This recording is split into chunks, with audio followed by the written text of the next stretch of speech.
Thank you, Leonard, for the introduction. I will let you know about the high stressors of the financial burden on students attending college. There is an estimated 17 million students enrolled in college each year. Only around 59% of students beginning school will finish their degree within 6 years. This high dropout rate has been contributed to higher unemployment, lower income statuses, along with many other contributions to living a medium or low income life. Over the past couple decades, our standard of living has steadily gone up. In the world that we live in now, it is almost impossible to raise a family on one income. I would say to live comfortably, you have to average about at least $5,000 to $6,000 just to budget for bills and savings. That's not including anything else that you might need for vacations or anything else that comes up over the course of a year. So the need for an education to get a higher income job is almost a must in these days.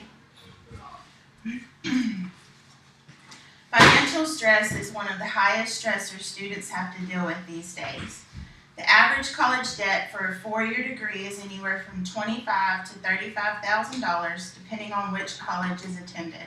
And that's only for a four-year degree. That's not including any higher education or any graduate school that you might get. In 2010, more than 51% of incoming freshmen started out their college years with student loans, while more than 73% have grants and scholarships. That says a lot for the number of students that attend college and the financial stress that they are already starting out under when they start out school. It is also reported that 67% of students surveyed felt stress over financial worries. Many students have reported not attending a college of their choice because of a cheaper college choice. They had to pick a college that would have a cheaper tuition rate and may also be closer to home. That way they wouldn't have to worry about paying for dorms, apartments, and living costs while they're off at college. They decide to live at home to avoid paying all of these living costs. One of the biggest financial burdens that can't be avoided is the cost of textbooks. The cost of textbooks can easily reach over hundreds of dollars just for one book, and that can be a basic course book. This accounting book can be found online for between $200 and $300, and that's just the used price.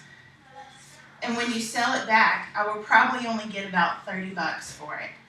These costs will never be recouped whenever you have to pay for college textbooks. And this is just one book for the semester.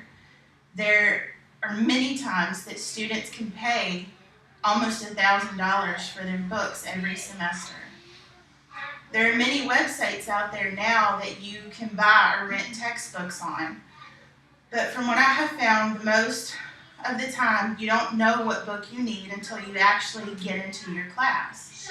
Then if you use these websites, you have to go on and you have to order it and you have to wait for it to be shipped to you, which might take a while.